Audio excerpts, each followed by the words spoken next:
Bonjour à tous. Hello, everyone. I'm going to speak in English right now. I'm really happy to have you here and welcome to Laetitia. Can you put your mic on, Laetitia?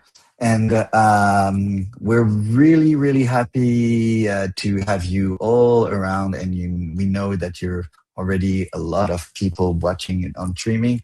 Hello, Laetitia. Hello, Jérôme. Thank you very much for having a French in motion.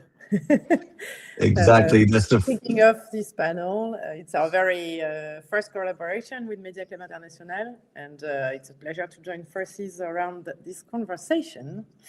Exactly. We're having a very, very interesting meeting. And I think, we're launching this first event together, and that's the first of a long, long list of events that we're going to throw together. Just to not to waste some time, because we have a very tight schedule, I'd like to invite our two hosts, Jennifer and Louise. Thank you very much for being with us. We're having a great panel. And Laetitia, we're just going away and leave all the discussion directed by Jennifer and Louise, if you're okay with that. And please, everyone that is watching right now, please ask some questions and on the different chats, both on LinkedIn or YouTube, and we will be able to display them and ask them to our different panelists. Jennifer and Louise, it's good. It's now your time. Hello, everyone. We are glad to be here with our four speakers. Okay, so our four speakers today are Ruby Walden. She's a producer based in the UK and CEO and co-founder of Producer Spin. Welcome, Ruby. Hey. We're also here with Diane Cesbron, who is based in Paris and who is the managing director of Cine Capital. Hi. Hello. We're also here with Steven Markowitz, based in South Africa, who is a producer and CEO of Big World Cinema. Hello, Steven. Hello, Steven. And finally, Matthew Elderman, who will join in a few minutes, who is the co-founder and CEO of Buffalo 8 and Bonded Media Capital. So to start, we thought maybe the three of you could quickly introduce yourself in a bit more detail. So maybe first, Ruby. Sure. Hi, everyone. It's great to be here today. So my name is Ruby Walden. I am the CEO and co-founder of Producers Pen, and I'm also an executive producer. So my prior feature films were The Brutalist, which won 3 Oscars last year and was acquired by A24, and then The Last Swim, which won Crystal Bear at the EFM. And Producers Pin is the platform that I'm working on right now. So Producers Pin is a production operating system for global media production finance. We're basically powering media producers with global reach, streamlining their access to financial data through collaborative workflows. And so the core data that we're actually starting with is media production incentives data. And so we're actually going to be opening up 1 minute personalized eligibility checks against both Californian and Abu Dhabi incentive program, so that you can just directly upload a budget and see the savings that you can achieve in each region. And our main mission is basically just to ensure that great stories get told by connecting the kind of fragmented and broken cultural supply chains that exist today. Great, thanks. Thanks. Steven? Great. Well, very good to be here today. Thank you for inviting me. My name's Steven Markowitz. I'm the CEO of Big World Cinema, and we work in production of feature films and documentaries. And our focus for the last 15, 16 years has been working with other African producers and directors. We've worked in over 35 countries in Africa with over 150 directors and producers. And we've built a network for both distribution and production across the continent. And we now, continue to produce films, but we we're doing more executive producing and financing, and we're busy building a cash flow business also. Thank you. Great. Thanks. Diane? And hi, my name is Diane Cesbron. I'm very happy to share that time with you. So I'm managing director of Ciné Capital, which is a subsidiary of the BNP Paribas Bank in France. We're a consulting firm dedicated exclusively to financing the audiovisual and film industry.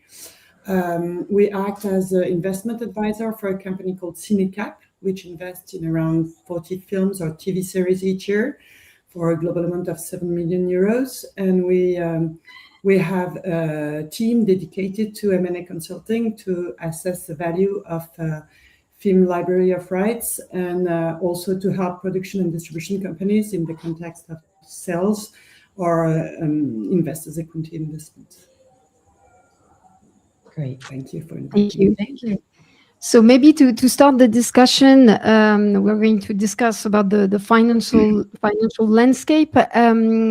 So this is one question for all of you.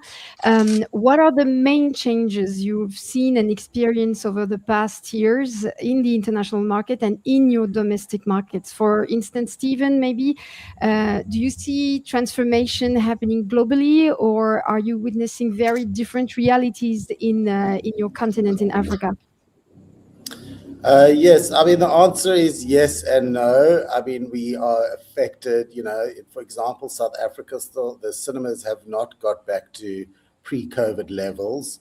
So there's still a fragility in the market. At the same time, in Africa, there's more finance available than there ever has been.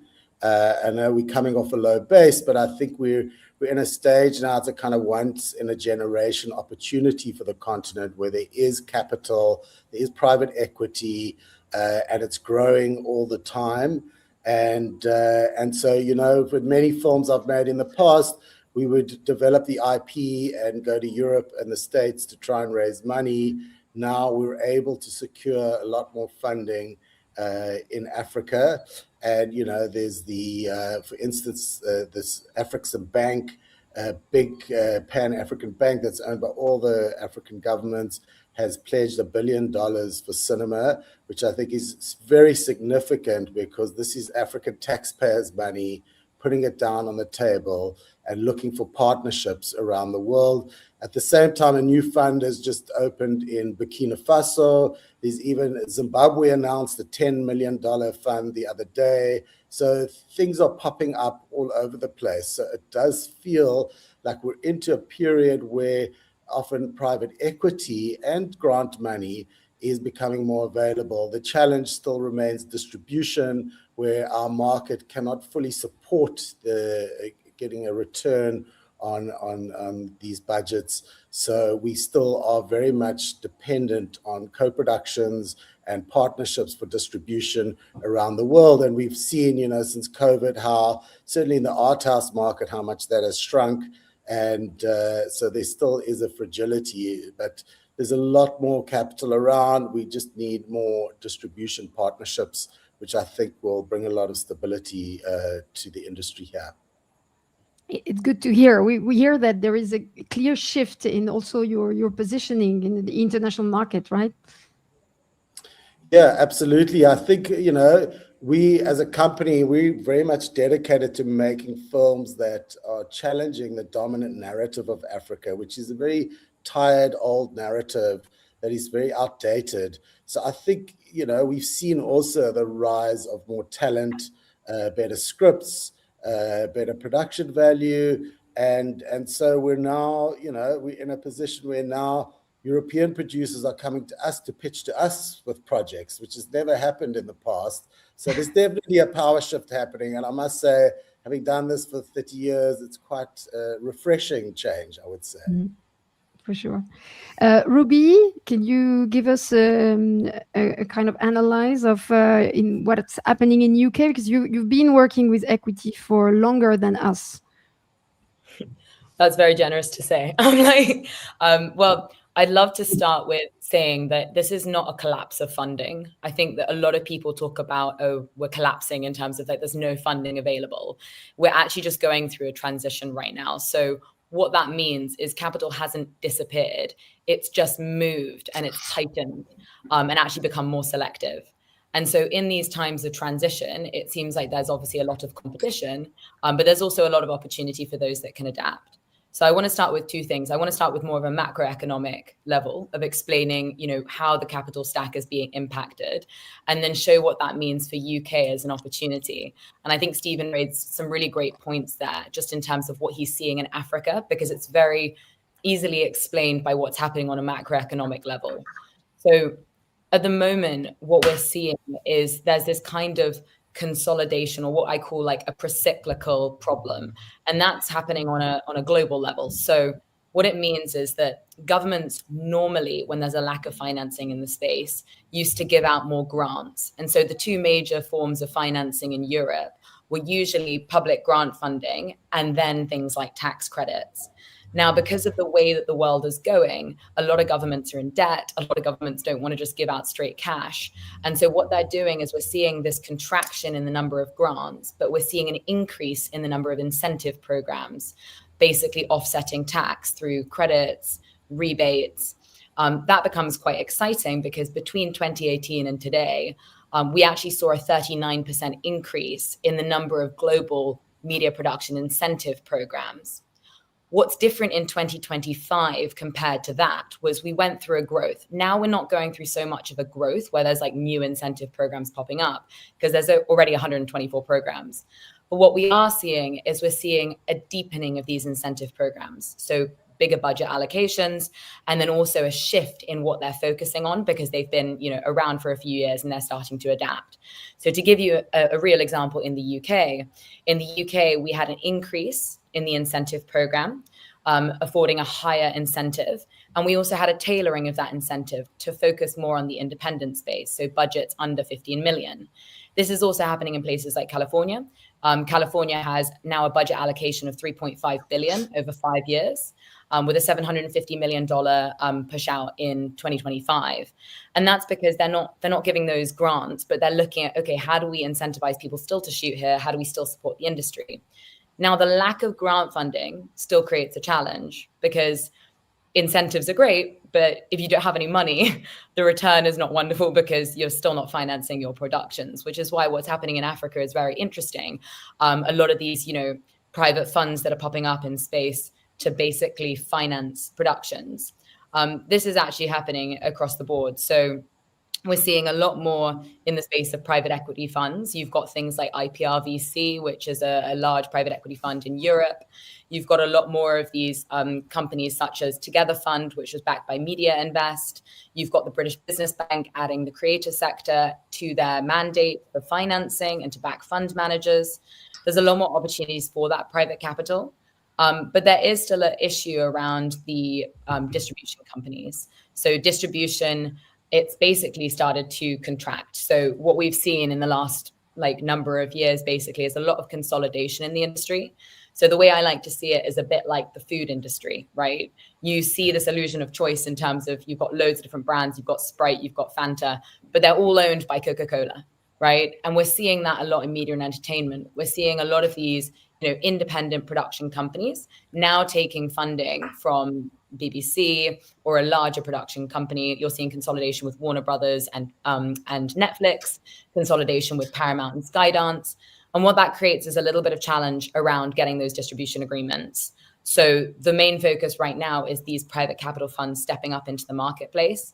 And just to focus it back again on the UK, that is a tricky time, because we naturally don't have the most, the highest appetite for risk. And so most of the private capital in media and entertainment comes from America. Actually, $44 billion flows out of the States into the rest of the world right now from America. So we're trying to build up that local pool of equity investors who can take risk and are willing to invest in feature films. And so there's a lot of opportunity right now, but still going through that transition point to get people to the space that they feel comfortable going in. Thank you, Ruby. And Diane, what is your take on this for France and maybe Germany and Central Europe? Is it the same rise of capital and investment and private equity? Well, I very much agree with Ruby. It feels to me that this is a time of transition. And we've seen, all the main changing over the past 5 years linked to the COVID crisis, these impacts, indirect and direct impacts. And this has led to various changes in the financing plan of films and co-productions. Also, the acceleration of diversification of the ways the film are seen and distributed has changed too. I mean, we have more distribution scheme than we had before. And this is a real opportunity if we can make everybody work together. And I guess all this has contributed to the decline of the traditional film funding sources like box office or traditional TV channels. But there is also something that we can see here is a higher polarization of the revenues. And some films really take their risk out of the water, and some others just don't, get out of the cinema, and it's the end of the road for the film. So this is higher risk, for production company. And at the same time, we can see that we have this very strong independent production ecosystem, which has a real capacity to offer, high quality projects. And this is something that is really important in our market in Europe, and especially, I don't know if it's special in France, but we can see it especially in France. And, films like we've seen with Anatomy of the Fall or the animated feature Flow, which went all around the world, that it really shows that when the films here and when we have those talented and the consistency in the way it's financed, this has a way to find rentability that investors can take and want to look for. So I guess all this, has created new and favorable conditions for investment. And we also see, as Ruby said, new way to merge companies and to look for a way to get stronger in this market.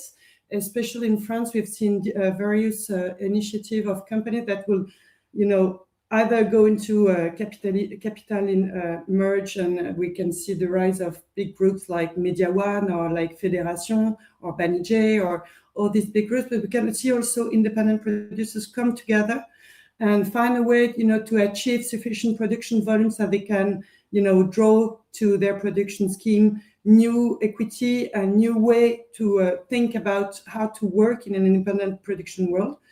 And I think there is a last thing that is really changing is the promises made by AI. It's drawing to our sector new investors' interest, with lower production costs or faster manufacturing times. But if this opportunity, of course, can be favorable to new investment scheme, it still has to prove that it is adapted to what we do and to the artistic work of our producer and distribution company. But I guess there are lots of new opportunities, and I feel like we're just in a transition right now where we need to find a way to get everybody work together to find a new way to finance and distribute the content. Okay, great, thanks. So we're wondering, as this shift towards private equity-based financing, are producers enough prepared to speak the language of investors? For example, Stephen, what do you think of your experience, from your experience? You're muted. You're mute. Sorry, that's an amateur move.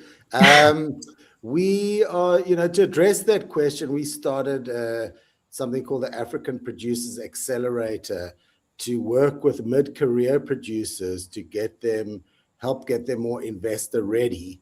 And at the same time, on the other side, we're starting this year a program for investors to kind of educate new investors, to kind of talk about non-extractive practices and try and develop systems within Africa around investment.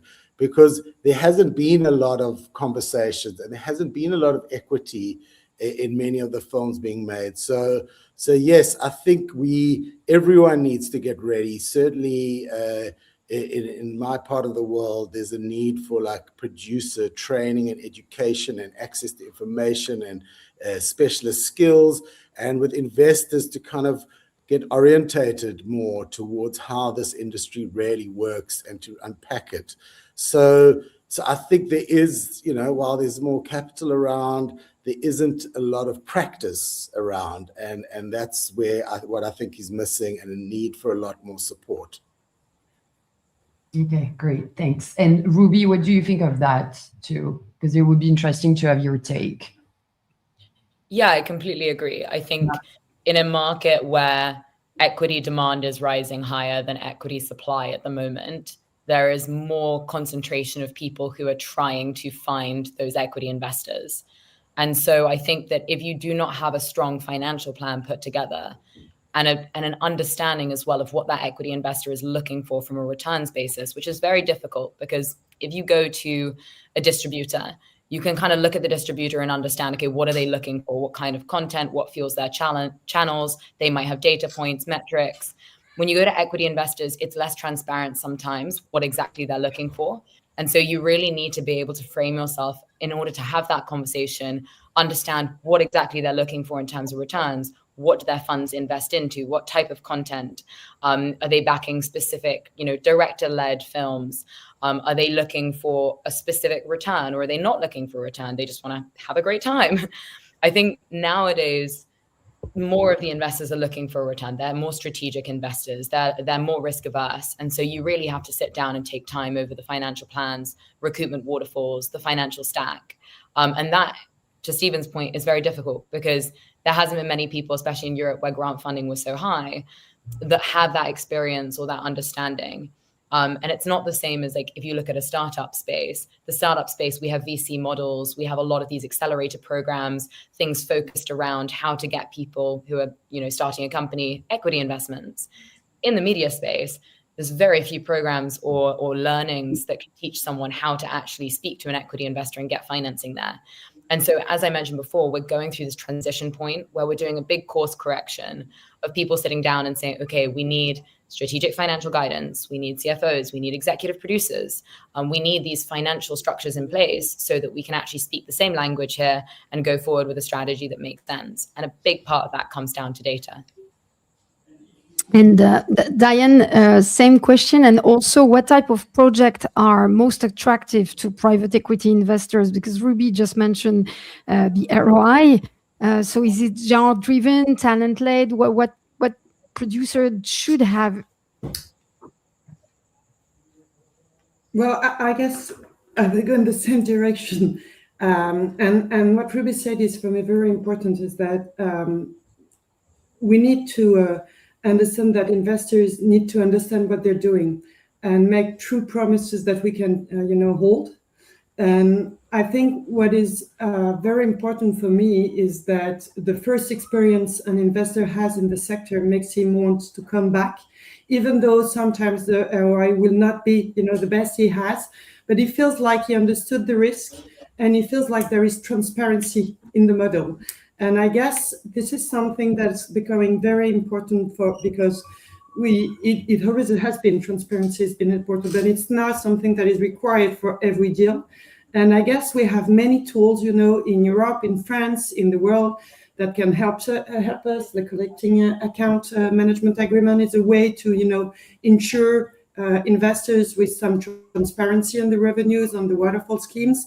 I think there are many things we can explain if we are quite transparent about the rank of recoupment.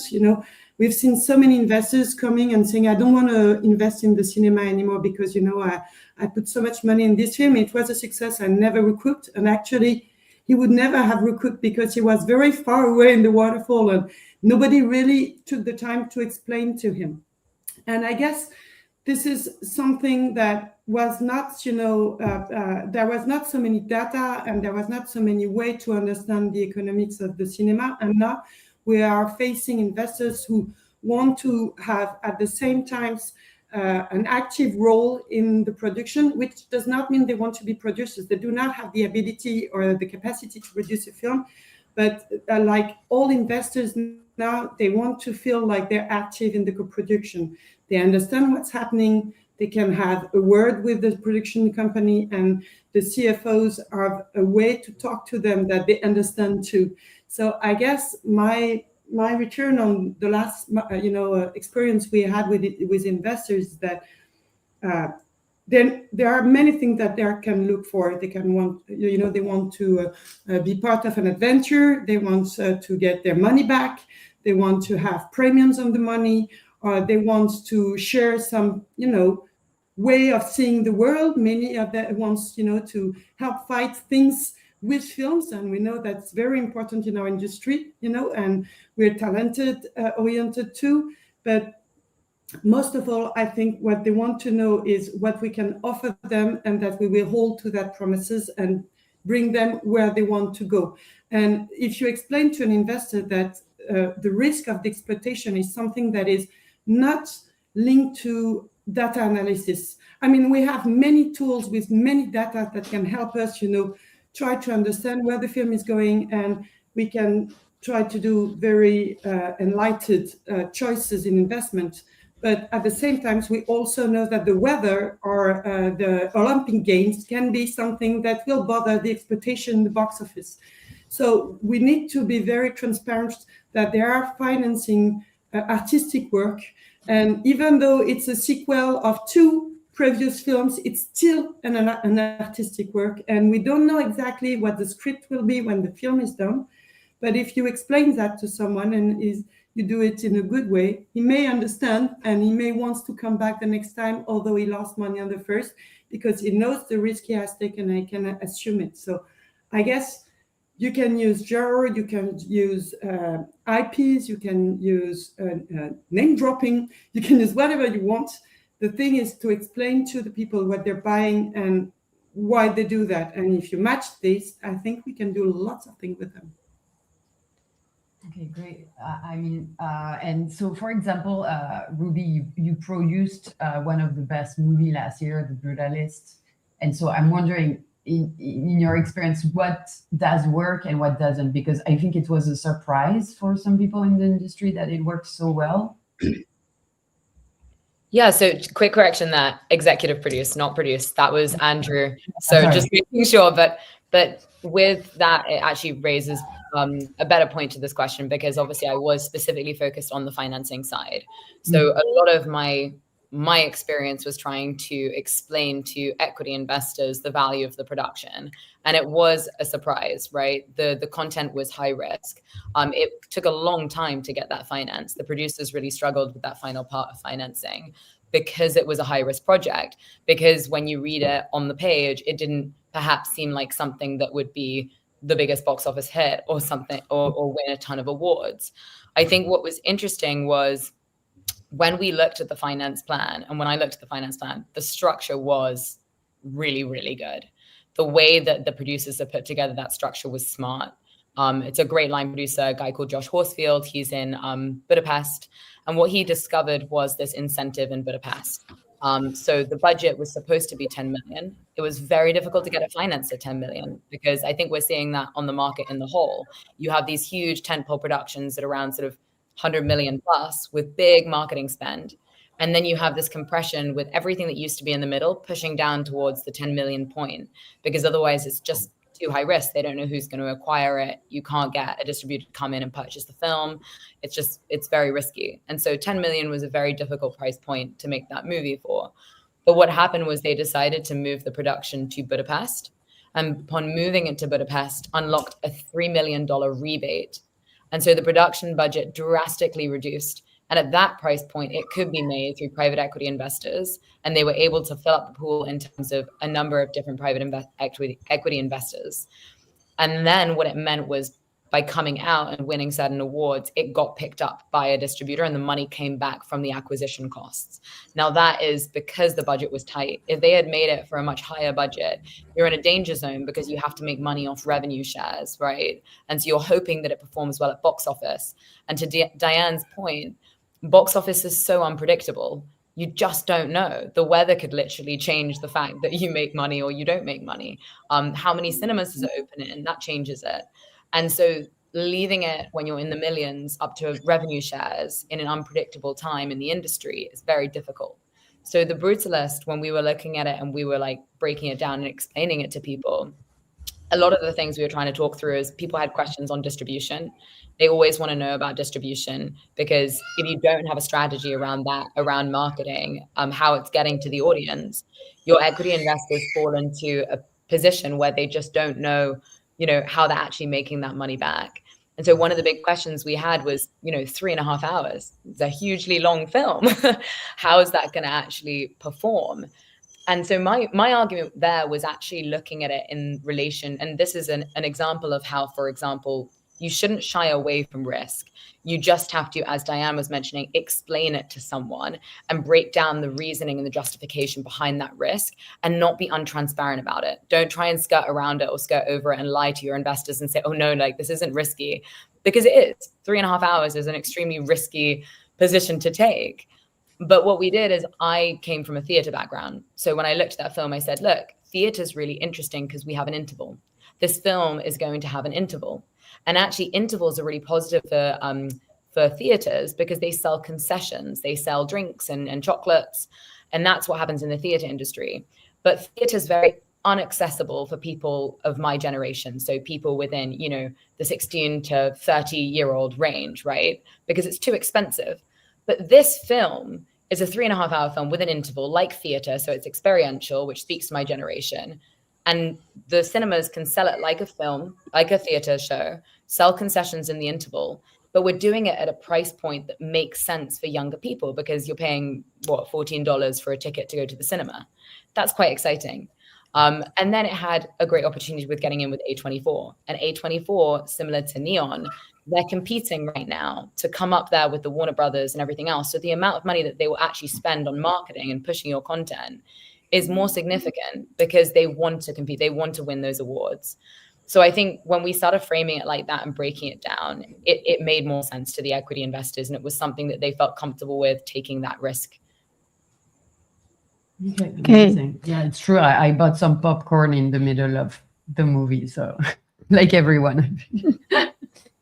And Stephen, you've been producing for a while and handling a lot of people, and sometimes a lot of difficult people. And production is also about solving problems.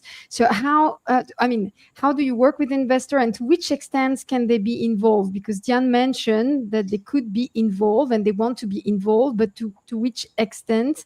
And then I have a question from the audience.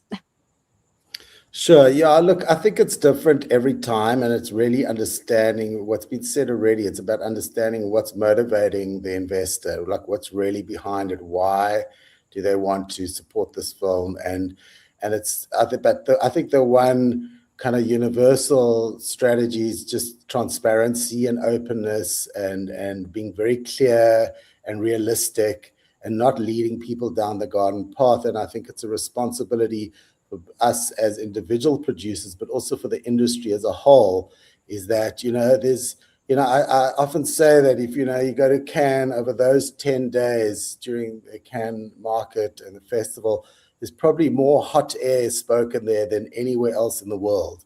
There's a lot of promises and a lot of big talk, but I think it's really important to be very honest and transparent and to build that relationship of trust and communicate openly, keep people informed, keep them involved. But I think once you understand someone's motivation, you can kind of tailor their involvement accordingly. I've worked with investors who we put in the contract that they wanted to sit next to the director at the world premiere. Like, that's what was motivating them, right? And I understand that. That's fine. So then we built something around that. Others have sent in their heavy business affairs people and really kind of crunched the numbers and given us a really hard time. So I don't think there's a one size fits all. But what we're finding more as producers is there's 2 productions we're working on where we've started with equity investors first, whereas normally we'd go around collecting grants and subsidies, and now we're starting even in development. And there's a couple of reasons for that. it's a lot quicker often. These funds can take a long time. I'm not so young anymore. I kind of want to get on with it. And B, there's often, I find, more flexibility when working with investors, whereas with a lot of the funds, it's very kind of set in their ways, very bureaucratic. And so there's more flexibility we find often with investors. I don't know if that answers your question. Mm-hmm. And we have a question from Mathieu Ripka online, who asks how to retain rights in this context when we have external investors who may ask too much and not willing to take the necessary risk in production and during production. Well, I mean, I don't have the magic wand for that, but I do think, investors are entitled to get their money back and often with a premium.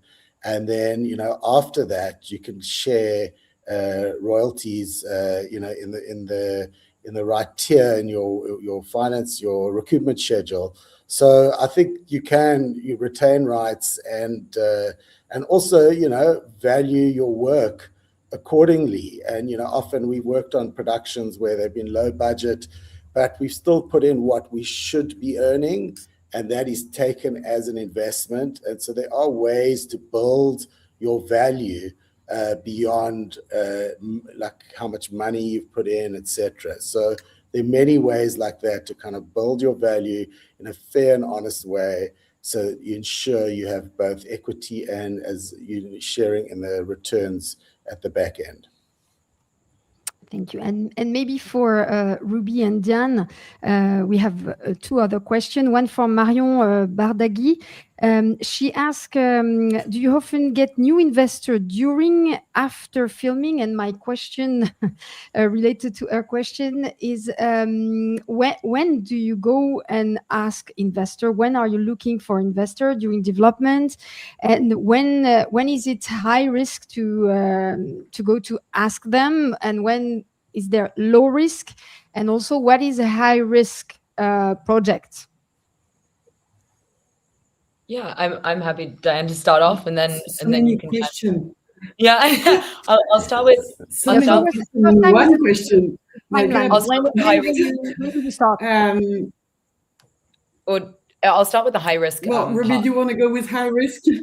Yeah, I'll start with the high risk part. So the way that I would see a high risk film is, for example, single pictures. Any single picture that you're doing, if it's a standalone picture, that's a hit-driven business. That's a high risk. There's also the idea of like, if it is, what position are you taking on the waterfall, right? If it's an equity investment, that's a high risk. There are different positions. If you're lending, less high risk, right? So that's another thing. The other thing is independent. So if you're doing a single picture without any distribution deal in place when you're making it, that's a high risk film.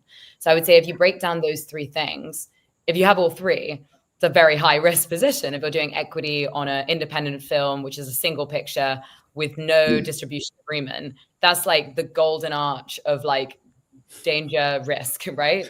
So what I would say is like, how do you de-risk that? And something that I'm finding very interesting at the moment is a portfolio. So if you're an investor, it's a lot of people are going towards companies. They're looking at investing in, for example, the production company itself.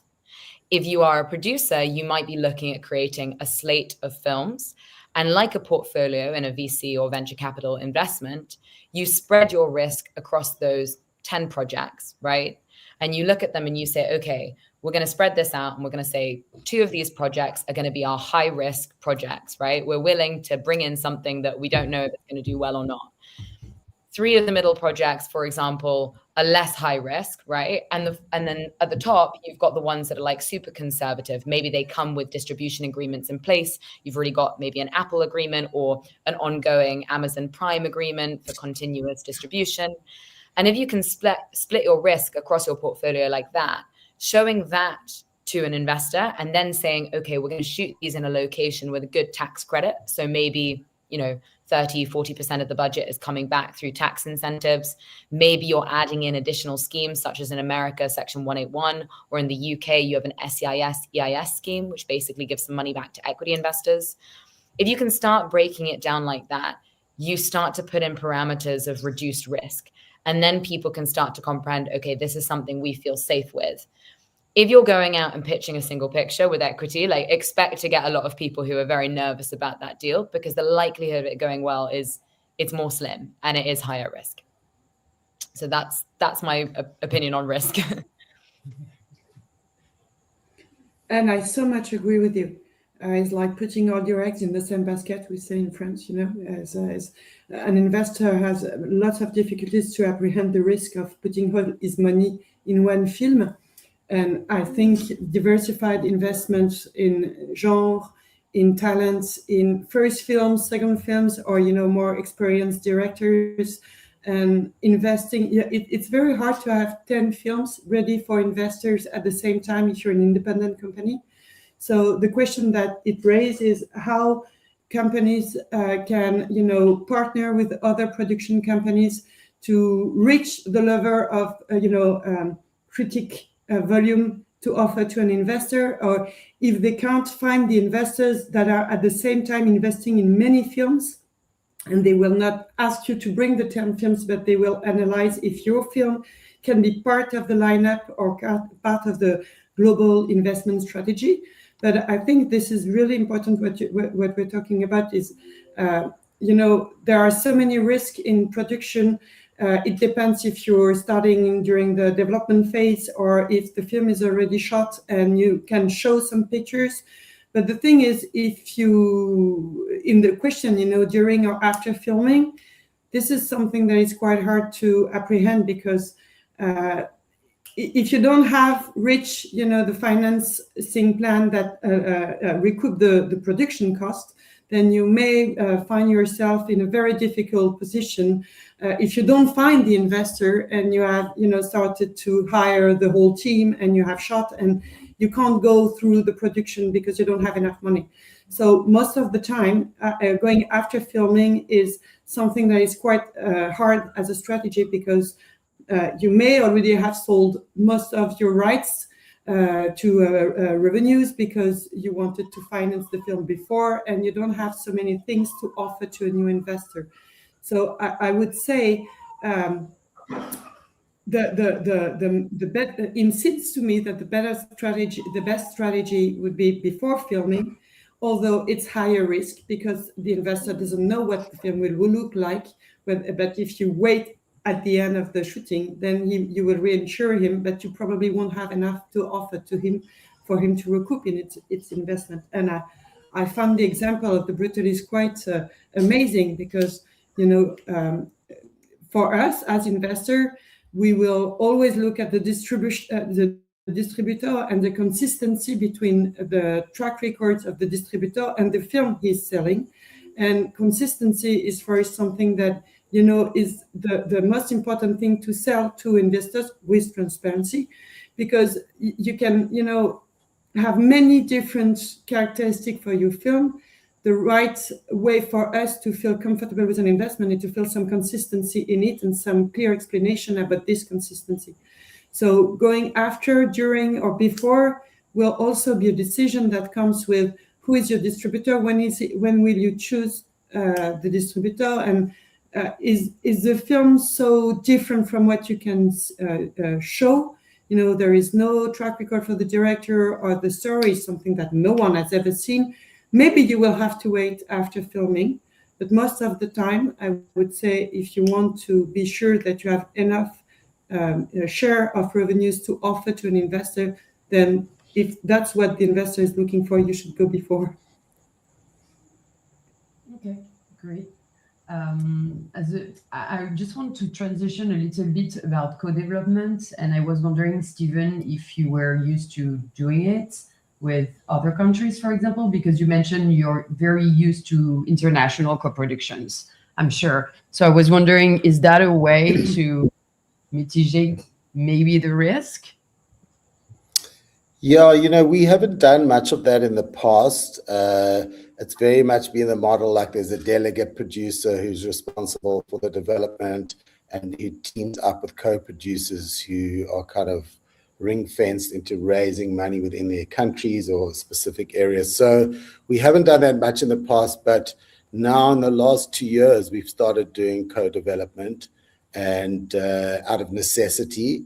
And it's definitely a more delicate process because, you know, everyone has their own way of working, and it's about finding common ground. But it's becoming more necessary.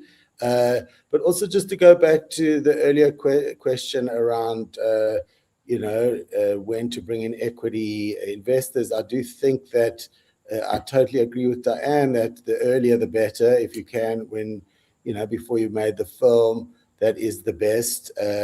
But sometimes, out of necessity, some funding has a clock on it, and it has to be spent by a certain time. And we, unfortunately, I admit it, we've often made films without the post-production money in place, and you know, we've always managed to finish the film because we can sell it on the cut. But it is more risky. And in fact, one film I produced, we were raising money while we were shooting, which I really would not recommend. It is very stressful. Like each week we'd add a few more days to the schedule because we got a little bit more money. It's not a way to live. So if you want some more stability in your life, definitely try and raise all the money up front. And we had a question also about data and predictability, and we have a question from the audience from Huge Pictures, who ask on that note, do algorithms used by streaming platforms influence film production more than creative vision and artistic risk today? And do you think data and algorithms are useful also for financing? Is it something that you are using as producer, and even Diane, are you using it? Well, there are more and more data available. I'm not talking about the streamers who can, you know, be quite obscure about the data of their audience, but there are more and more data available and more ability to look at and analyze this data.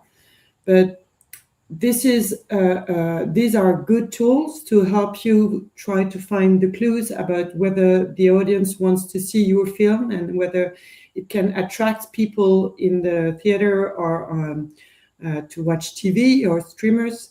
But there is still something that data can explain, and I think we talked about it before. It's how at some point a film will meet its audience.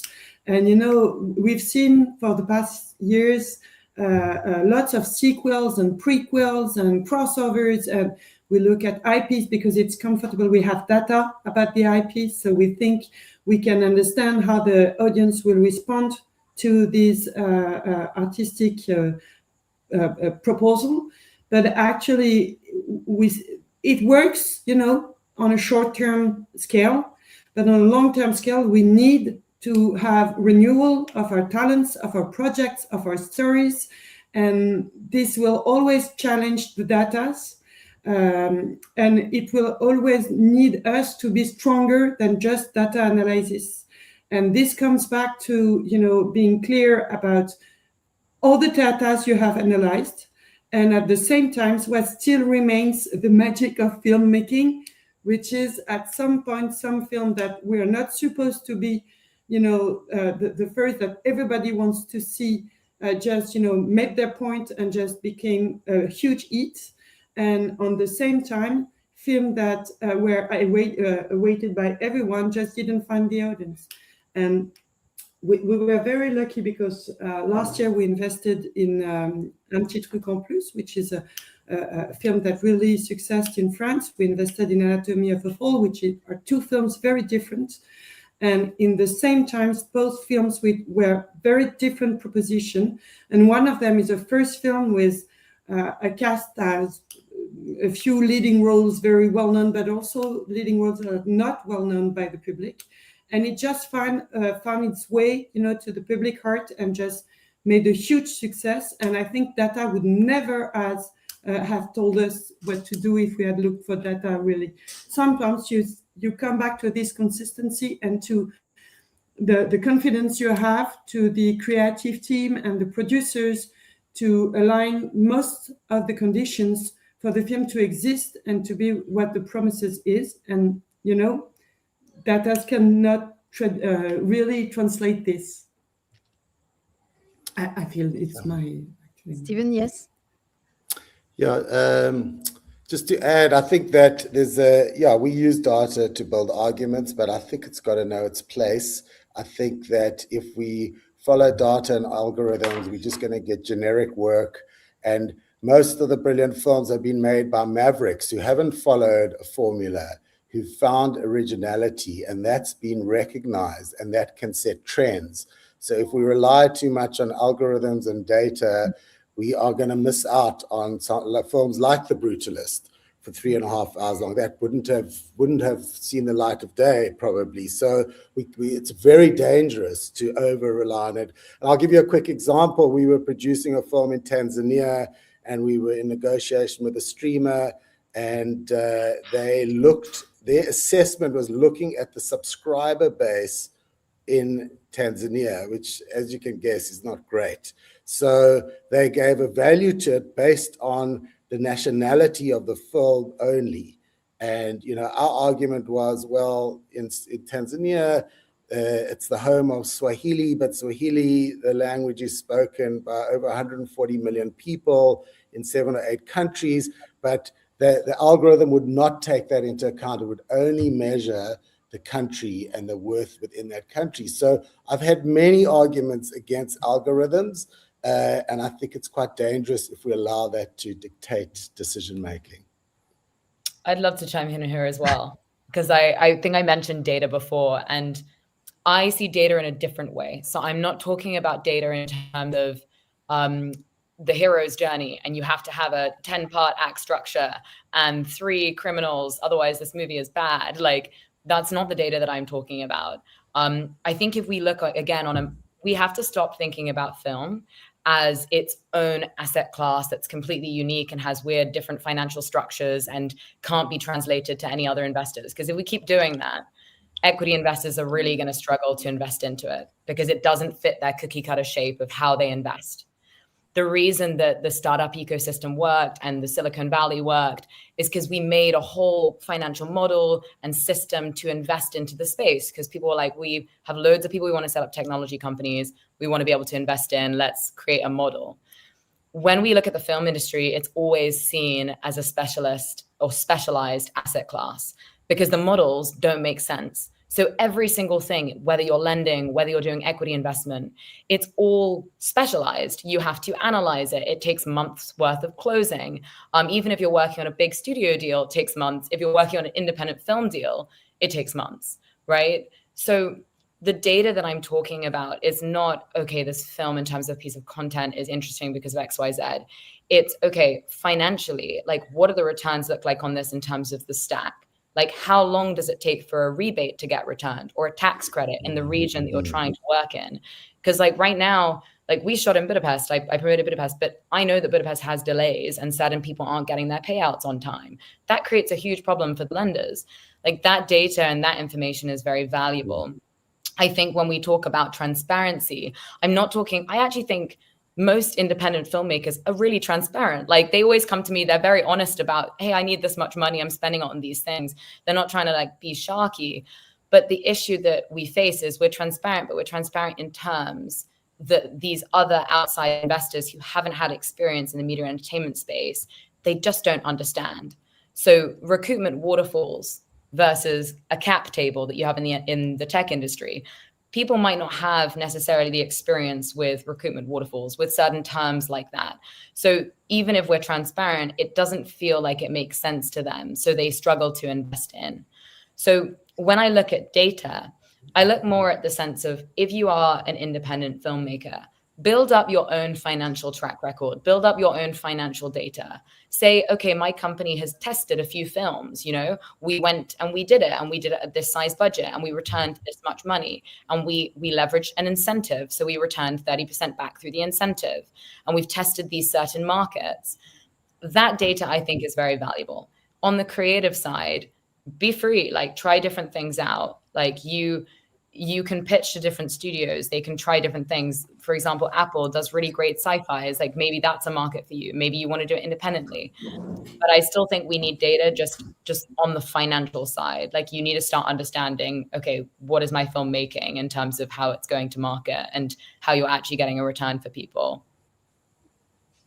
Thank you, Ruby. We have Matthew who has arrived. Welcome, Matthew.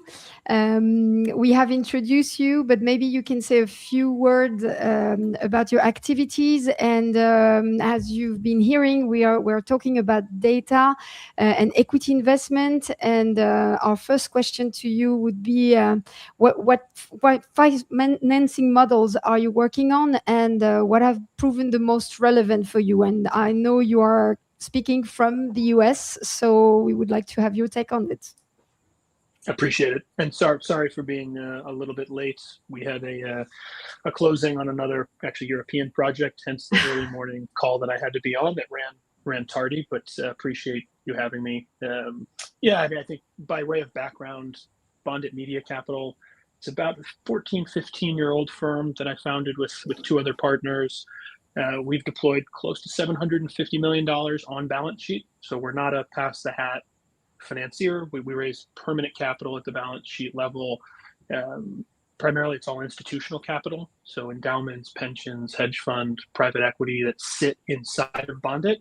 And then we finance 40 to 50, sort of at the height of the Bondit's heyday, I'd say in like the COVID and then post-COVID period where home entertainment was so frothy. We were financing 40 to 50 film and TV productions per year. That number has come down as global production has come down. So we're probably closer to 30 to 35, 40 productions a year across film, TV, sports, and music. Music and live and immersive is continuing to become a bigger part of our financing portfolio. Historically, Bondit Finance is in a first position. So whether that's against distribution, pre-sales or backstops or unsold territories, tax credits, et cetera. And then that evolves over time into bigger partnerships with some of the larger sales agencies and production outfits that are either underbanked or unbanked and needed a deeper pocketed, reliable third-party financing source. And so we have overall partnerships with, I'd say 5 to 7 of the sort of larger US and maybe 1 or 2 that have sort of European presence, production and sales outfits that will just utilize Bondit on a rolling basis to finance projects anywhere from $3 million budgets up to $40, $50 million budgets and everything in between. I think like a lot of folks on this call, and I know I was late, the industry's gone through just so much unbelievable change that it's in some ways largely unrecognizable structurally to what it was even 5 to 7 years ago. So it's continuing to adapt, which is an easier thing said on a panel than to actually do it, especially when you're managing institutional money. That I agree with Ruby's comments around smart money looks at the film business and says, this business doesn't make any sense. And so how do you structure it? How do you actually introduce smart capital to it in a way that makes them want to continue to deploy into it?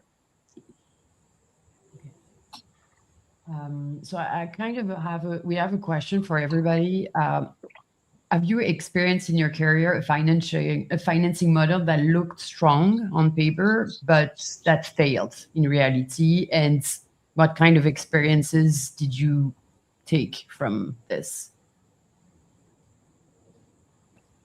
I can jump in here. I would say that I haven't faced anything where it's a strong financing model that then failed. What I've actually seen is films that are amazing, brilliant scripts, incredible talent, but a terrible financial model that means that the film can't actually get any money in.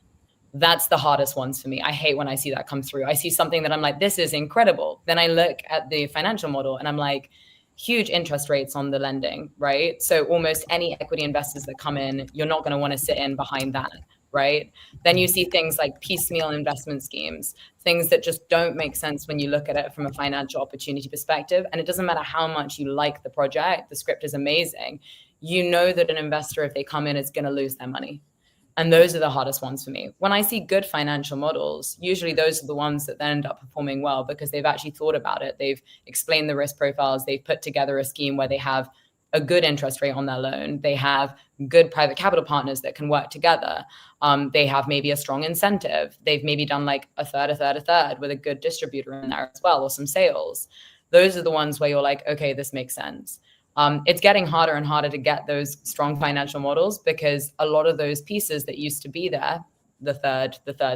So a third of tax credit, a third of equity, maybe a third of a distribution agreement. We're losing that distribution agreement third, and we're struggling alongside with the equity. So now you're getting these lopsided agreements that are very difficult to finance. So I would say that if you make a strong financial plan, usually you're going to have a good performance, but it's very hard if you have a great script and a bad financial plan to then do very well in market. And Stephen, you mentioned that some territories have a challenge in terms of distribution, and we do as well. I think in Europe have a serious challenge in distribution. So what to do with distribution? And I have a question from the audience in that sense, from Lydia Aka. How do you raise private equity at the challenging development stage where no distributor is yet attached? Is it even possible? And Yes, Jan as well. Yeah, it's definitely possible. I mean, we just did that last week on a film, and I think it's about track record, about relationships, and about, you know, building trust with people. And, you know, if you've done a film with them before and it worked out, it becomes a lot easier. But even starting out, I think that, you know, what we've tried to do with quite a few films in the past, because, you know, you were asking the question, what's like a great financial model, you know, and it didn't work out. I mean, from where I come from, there's very few examples of that, because there's a fragility to the way many African films are perceived, have been perceived in the marketplace. So we've tried to kind of keep equity to like 20-25%. And that's kind of worked. There's like a good fighting chance for investors to get their money back. And we've had a good track record on that. So just remind me your question again, distribution. Yeah, it was a question about distribution, but you partly answer and saying, yes, you can raise without a distributor attached. And my question was, what kind of strategy do you have also with distributors? And that's a question also for Diane. Well, it's interesting because actually the film in particular, we were offered a development deal from a streamer for that film, and we passed on that. And so we didn't really like the terms, so we went out on our own and raised the development money.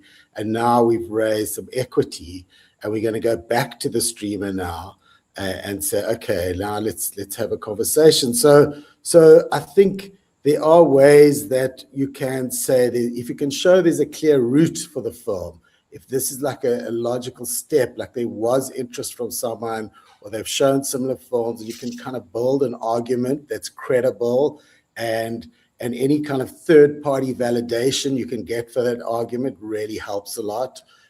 Then I think one can convince it. And, you know, in our case, in this particular film, the investor has a real love for the subject and has a relationship with the subject. So there's like a converging of interests happen, which can also make it more attractive. And Diane, what's your take on the distribution side?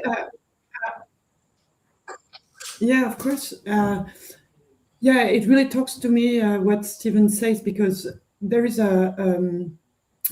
is something that is very important in the consistency of your distributor. Sometimes the best one is not the best investor for your film. And sometimes you need a distributor who knows how to sell your film, has the authority to do it, because he is well known and recognized for this kind of project. But he may not be the one that has the money at that time to be an investor in your film.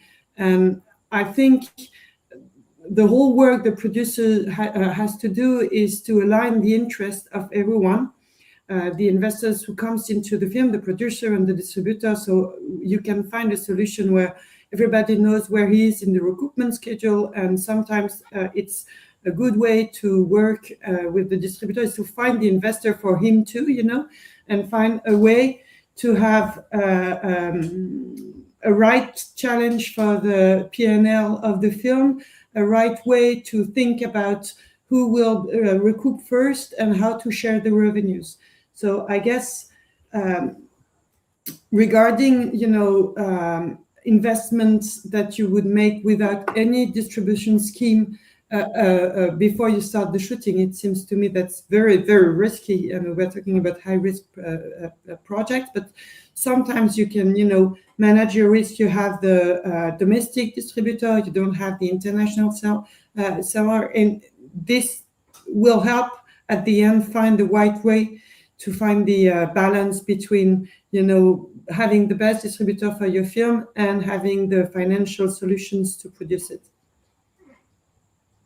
Okay. And so we're wondering, and I think the audience has quite a bit of questions about it too, about managing the financing sources from the producer perspective, so revenue collection, transparency, and of course, investor confidence. So we're wondering, for example, Ruby and Matthew, can you talk a little bit about that? And I know, Ruby, you have put something in place with Producers Pin, obviously. Yeah, sure. I don't know, Matthew, do you want to go first, or shall I? I can answer briefly. I'd say by and large, I'll just sort of put it into numbers. We financed probably close to 500 individual film and TV productions over the past 15 years, and 90% of those use Vintage or Freeway, the collection agencies for all collection of receipts, etc. Look, the commercial banks, both in Europe, Australia, US, etc. The banks all require the use of Vintage and Freeway. It's the norm.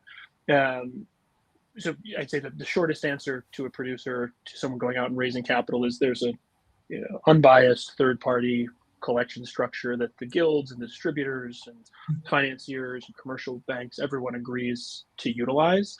And so that's sort of the first and easiest hoop to jump through to assure investors that everything's being structured properly.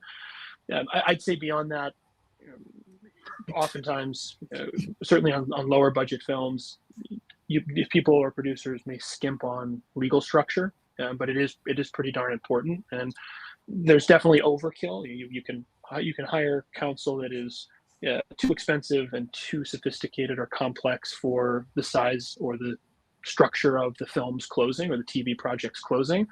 But a good entertainment finance legal team is going to pay dividends structurally. The question asked earlier, have you seen great deals on paper that don't turn out well?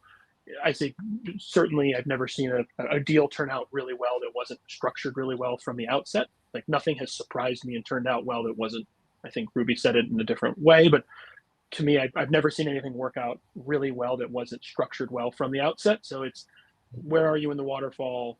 Who's the legal team overseeing the interests of the financiers? And how sophisticated is that law firm? How many of these deals have they done, and how in the weeds have they been with this type of deal structuring? And I can say for our side, we tap into different law firms depending on the size of the project, depending on, is it international co-production, or is it just a straight down the plate North American production? Is it just us financing against a negative pickup from a streamer or a studio? Those have different levels of complexity, which require perhaps different types of legal teams and accounting teams to help close those deals. And then, I think, because the question was around like managing obviously finances, it's very difficult today because there are so many parties, many of which that Matthew just mentioned. So you have CPA firms, bonding companies, lawyers, lenders, equity investors, distributors, like the list goes on. So I'm really excited to tell you about something that we've been building really for the last 2 years. So I have two amazing team members that joined me, and we've been working together, basically building a company called Producers Pin, and PIN stands for the Production Incentives Network. And so Producers Pin, as I mentioned before, it is a production operating system focused around media production finance. And it basically comes into my experience of realizing that closing for financing often takes a very long time because most of these parties have no digital infrastructure to connect to. And because media production has moved globally, pushed forward by these new, 124 incentive programs, that means that you can shoot anywhere from where Diane is in Europe all the way to where Stephen is in South Africa, or for example, Matthew in America. Because that's so fragmented, it's very difficult to navigate all of the communication and do it all in one place and have access to the right lenders, the right institutional parties. And so what we basically built is essentially a system. At the moment, it's trained entirely on incentives data. So we store all of the incentives data into the platform so that any producer can come, they can upload their budgets, and they can start by just plugging in their budgets and getting in 1 minute of personalized eligibility check against certain incentive programs. So it enables you to start to understand, okay, where do I want to shoot? What market would I maybe want to exist in? It shows you and enables you to compare savings across multiple different locations. But in April, we will be launching both Abu Dhabi and California. Now, the benefit of this is once you figure out, okay, these are the incentives I'm going for, and you have that captive data there saying, okay, I'm eligible for this amount of money.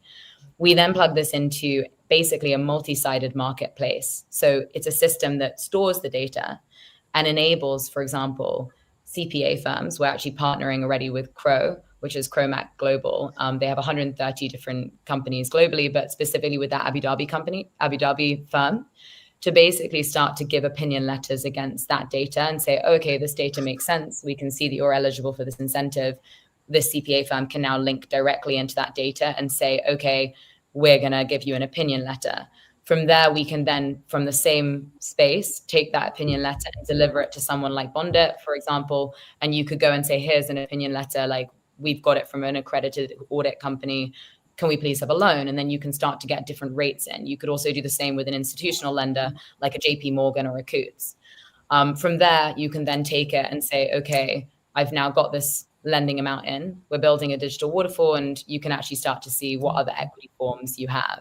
So essentially what it is we're starting with incentives data. We're starting with a system that enables you to compare your budget to savings.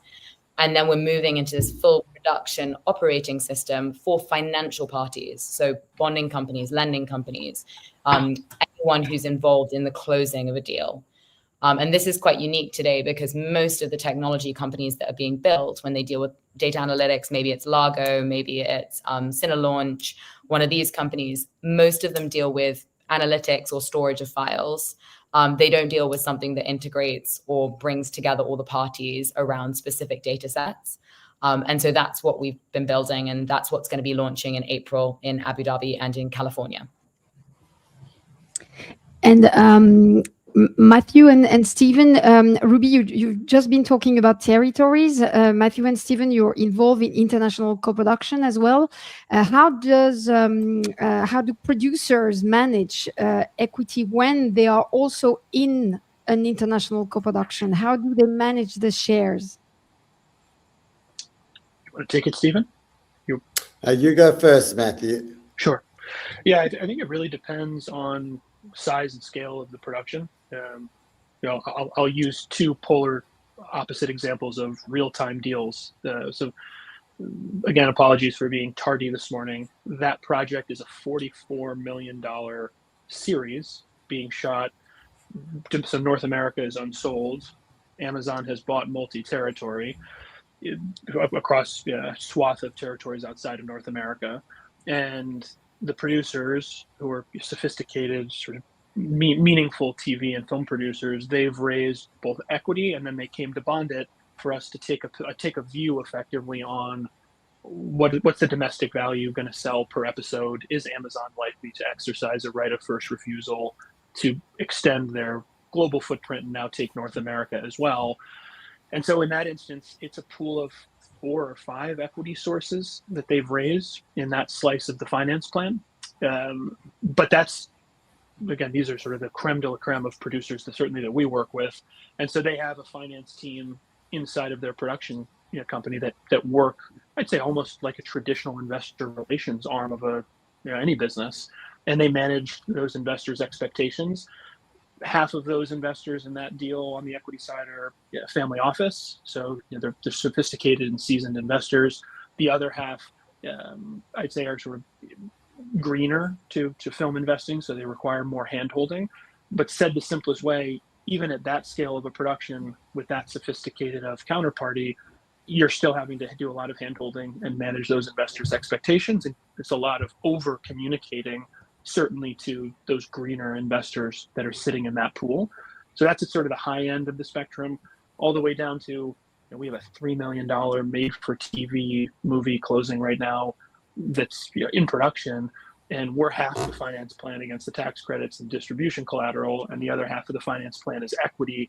That equity is just pure private individuals sort of coming in, having interest in the film business, and we don't have to manage those producers, those relationships with the equity folks that producers do.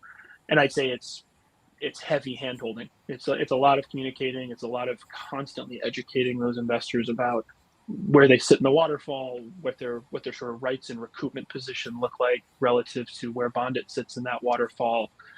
So I describe those two to say one is the most sophisticated and the other is super, super independent, and they're basically doing the exact same thing. They're tasking one or multiple members of their producing team to basically handhold investors that are trying to understand the film finance space. Because again, I know I jumped on the call late, and the first thing I heard Ruby mentioning is there is no one size fits all. Here's an investment doc and structure that an investor can just review and become familiar with how film investing works. Every deal is different. Every structure is different. No two transactions are the same. And so you end up needing someone on your producing team to effectively be managing investor relations full time. I'll just add to that from a different angle. I think that in my experience co-producing with Europe and bringing equity in, 10 years ago, it was a lot more complicated. The systems weren't as well designed to allow for equity.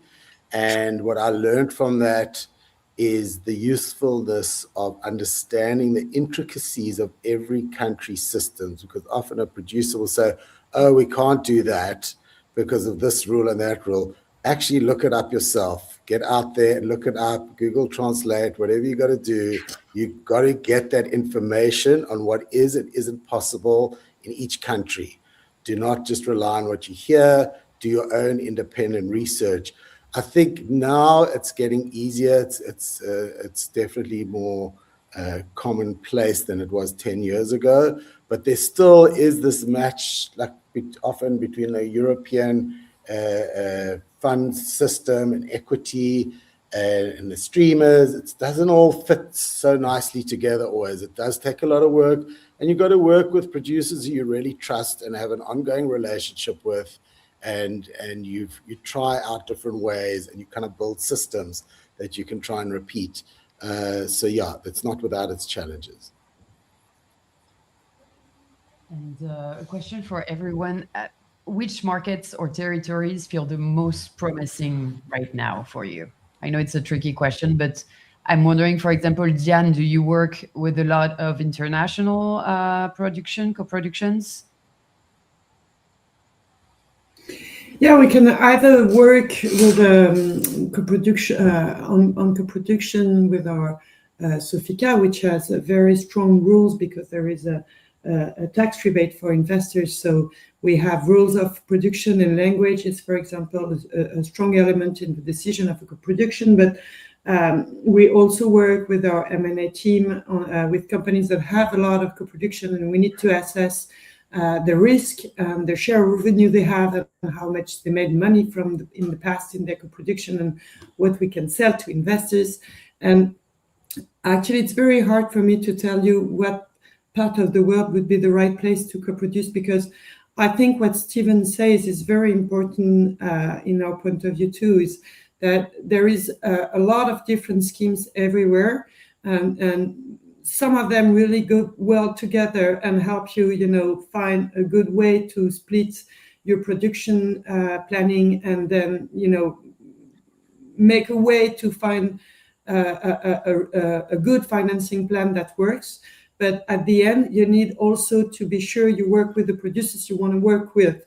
And sometimes just the financial point of view of the financing plan comes together, so it's good, is not the best way to find the place you want to shoot. And I would say on each project, there is some probably an idea. And we come back to what Matthew or Ruby said, is that helping investors to understand that the money in the financing plan is very important, but it comes with an explanation on how you recoup the money and how everybody's going to work together in the same interest of the film and having a way to align every interest is a very important way to find where you're going to shoot and where you're going to produce your next movie.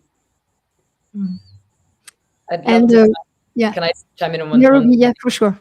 Yeah, so one of the things I mentioned at the beginning was this 39% increase since 2018 in the number of incentive programs. So there are 124 different incentive programs globally now active, right? And these are constantly changing. So I think to Diane's point, it's very difficult to say, go for this market, because it might not be the same market tomorrow that is the one that you should be going for. But what we did at Producers Pen is we understood that that was a challenge.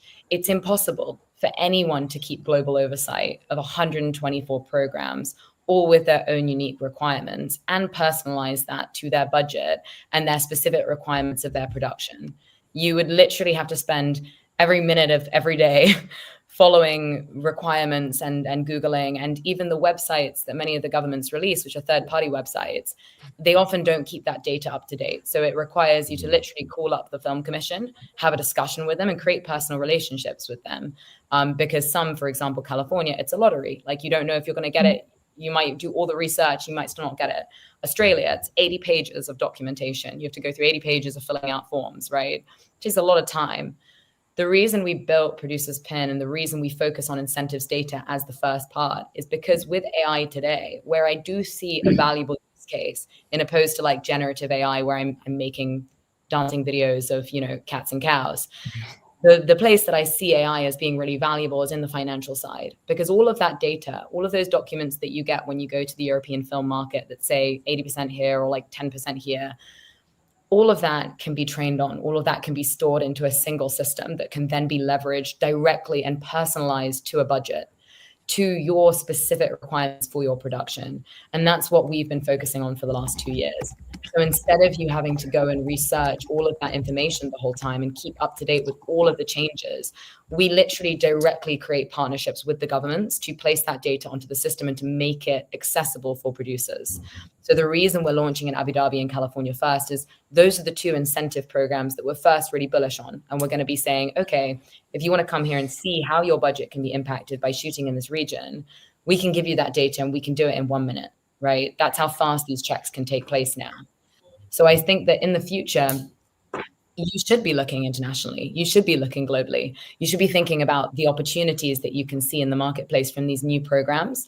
But we need to have infrastructure there. And that's where we're hoping. We are hoping that we can build that layer that can actually unlock many of those new regions for people.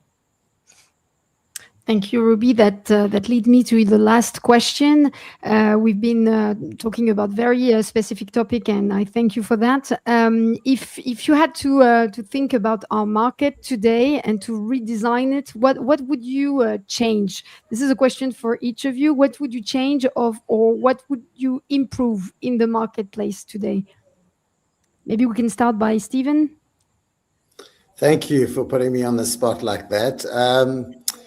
Yeah, look, I think for me, there's been a disconnect between filmmakers and audiences, and I think that is often mediated by decision makers for very good reason.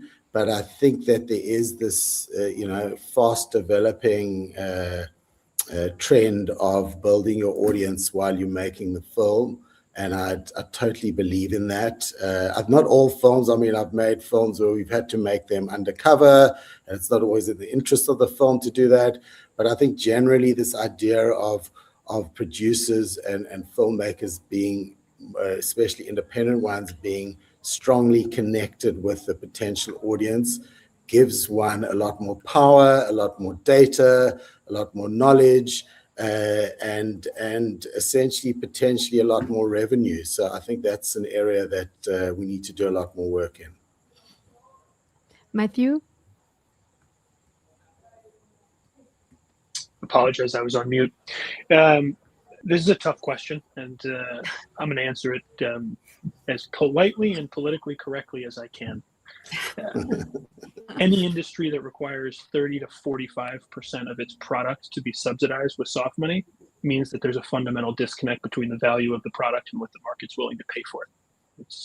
But it doesn't matter if it's energy incentives, entertainment incentives, farming incentives, manufacturing incentives. There's just a fundamental disconnect between what it costs to make a piece of film and television versus what it's worth. And certainly, Netflix, Amazon, Disney, the big platforms have largely been able to take advantage of these subsidies that they don't necessarily need in order for their business models to work, but the independent sector needs them in order to survive, not thrive, survive. The reality with where labor costs and expenses have gone, it was 2 years ago when we saw for the first time that more than 50% of the content we were financing was shooting outside of North America. And we continue to see that trend moving in that direction. And so the backlash from the dual strikes with the WGA and SAG, it didn't work full stop, right? You can go and shoot a project outside of the US at a fraction of what you can shoot it inside of the US and achieve the same production values. And so now cascade that even further with both AI as it's going to be applied to production and post-production for standard film and TV production where humans are heavily involved, all the way through to some of the things we're seeing in generative AI, certainly across our post-production business. It's remarkable to think about where this is going. And yeah, there's sort of, again, there's a very hopeful, optimist view in me that says people will continue to really want human stories and great storytelling, which I do believe. But I think the numbers of both in terms of dollars and revenue and the number of projects in that bucket is going to continue to decline, frankly, which is the pessimist in me. We just see it. There's only a handful of truly robust film production, distribution, and sales companies left that are real businesses, that have real balance sheets, real capital, are producing on and selling and distributing on volume. And the specialty market continues to become more difficult. So I look at someone like Mubi, which I think is a fantastic case study of someone saying, you know what, we don't need to be like Netflix. We don't need 300 million subscribers. We need 30 million subscribers. And we're going to be very targeted in being a curated streaming platform for an audience around the world that care about that kind of storytelling. But there's very clearly a ceiling to that business model, whereas Netflix is worth more than all of the other studios combined. And then go even further, YouTube generated more revenue last year than Netflix. It doesn't produce original content. And so there's this, again, I'll reference something. I was late when I joined, was mentioning something along the lines of, we certainly as professionals working in this industry, but let alone folks that are joining the industry, trying to make a career in it, whatever film was historically, it no longer is. And so subscribing to a notion that it's in any way going to return back to that is just not possible. And so again, that's the long-winded way of me saying the industry has, it's completely upside down because the cost structure doesn't work and the audience has shifted and technology is going to continue to splinter where people spend their time. And certainly the major private equity and asset managers that we know that are in film and TV, they've divested the majority of their financing in that space into live entertainment and sports and music and immersive and creator economy and short form, mainly because eyeballs and audiences are engaged much more in that type of format. And so to me, it's where is the intersection of technology and modern culture going to meet the format of a 90 to 120 minute piece of content? And no one really knows yet, but we do know Netflix spends 75 cents of every programming dollar on television and not film, right? It's a complete reallocation of the largest allocator of production financing is demonstrating 3/4 of their spend is going into into TV format, and only 1/4 of it is going into film. And so maybe that's the current normal, but to me, it's trying to be hopeful and optimistic about what the future of film looks like. But if the future of film is you need a government to subsidize 50% of your budget in order to make it, I think we've all answered the question. The value of it is less than half of what it costs. Thank you. Diane? It's pretty hard to follow after Matthew when he just said all that. Well, I would agree with Matthew, is we have a huge challenge in front of us with the fundamental change of how we make films and who is watching the films, and how we need to speed up to meet this market and meet this transformation, and not lose our audience in the same time. So I don't know if I know what to change, but I think we need to think in terms of changes and in terms of going faster in those changes. So we can still offer those very high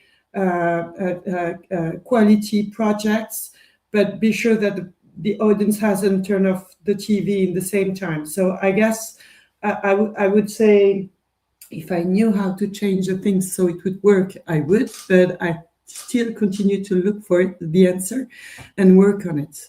And I guess those tables and those meetings where we can all talk together about experiences is a way to make things change altogether. And I guess this is something that we experience in Europe, where everybody, all counterparts of the financing plan is supposed to work together to make it work. Thank you. Ruby, maybe before leaving, just a last word. Yeah, so I'll keep it really short and sweet because I do have a hard stop, so I've got to jump off. But our mission and the mission that I've always stuck to since like 2022 is to ensure that great stories get told.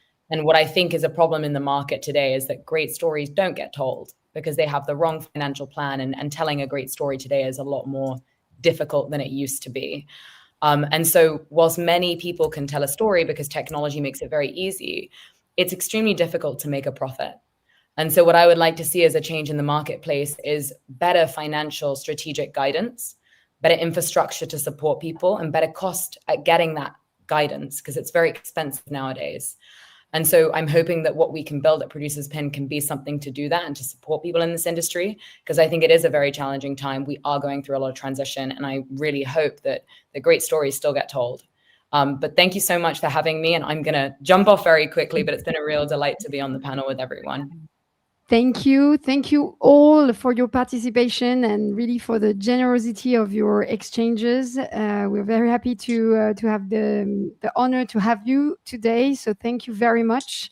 And before closing this panel, and in connection with the international financing and development, we would like to share a video from our partner Business France, along with a presentation of their ICC immersion program. So it's basically an initiative designed for audiovisual companies who want to accelerate their international development. And that's the way of closing this amazing panel about international financing. So thank you again. Thank you, Diane. Thank you, Stephen and Matthew and Ruby. And see you very soon in future markets. Thank you all. Thank you. Thank you very much. Bye-bye. Thank you very much. Bye-bye. Thank you.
And to get on the next ICC, you can join by scanning the 2 QR codes. The next ICC will be in Japan and Saudi Arabia. and I encourage you to apply. Thank you very much, everyone, and we hope to see you. Laetitia, I get you on stage. I wanted to thank Louise and Jennifer for hosting this debate. Thank you, French in Motion. Thank you, Laetitia, for make it happen. Yes. And we will leave you now and have a great night for the French people and from South Africa and English, and have a great day for American people and US based. Bye-bye. Bye.